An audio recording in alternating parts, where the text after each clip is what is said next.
राधा स्वामी प्यारी संगत जी, आप सबका इस सत्संग में तहे दिल से स्वागत है। सद्गुरु महाराज जी की असीम दया से हमें यह सुनने और समझने का अवसर मिला है। संगत जी, इस जीवन का असली धन है सत्संग, सेवा और सुमिरन। इसी अमृत वाणी को आप तक पहुंचाने के लिए हम निरंतर प्रयास करते हैं।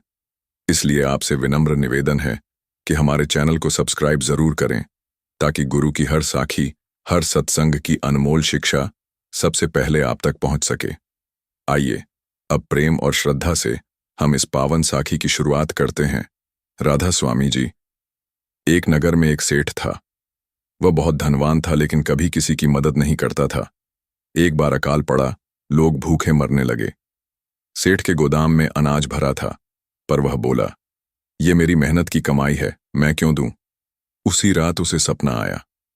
सपने में देखा कि मृत्युदूत आए और बोले, सेठ जी, यह सब धन आपके साथ नहीं जाएगा।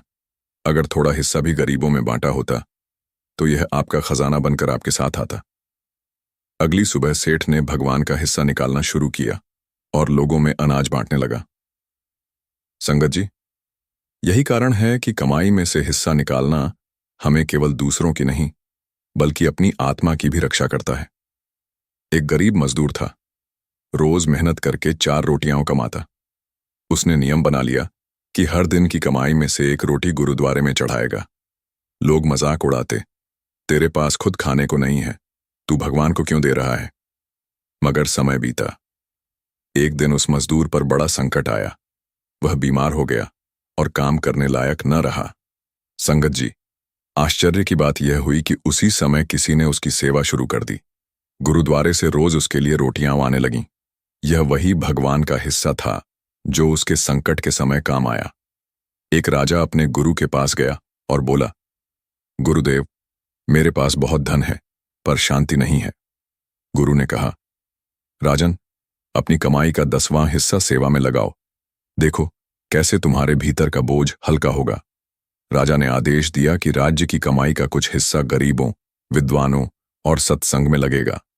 धीरे धीरे उसका मन शांत हो गया और जनता भी प्रसन्न रहने लगी।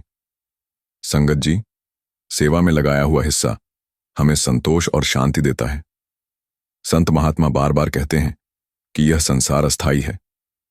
हमारी कमाई, हमारा धन सब यहीं छूट जाना है। लेकिन अगर उसमें से थोड़ा भी हम भगवान के नाम में लगाते हैं तो वह आत्मिक खजाना बनकर हमारे साथ चलता है। यह केवल धन देने की बात नहीं है, बल्कि लोभ और अहंकार को छोड़ने की साधना भी है। कमाई में से भगवान का हिस्सा निकालने का मतलब है अपने भीतर दया जगाना, जरूरतमंद की मदद करना, सत्संग और सेवा में योगदान देना। यह हिस्सा हमें आध्यात्मिक मार्ग पर आगे बढ़ाता है और हमें आत्मिक खजाना देता है।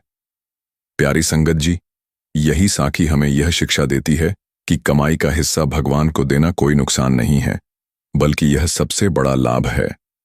सेवा, दान और नाम सुमिरन से ही जीवन सफल होता है। राधा स्वामी जी, कृपया हमारे चैनल को सब्सक्राइब जरूर करें, ताकि सत्संग की अमृतवाणी आप तक लगातार पहुंचती रहे।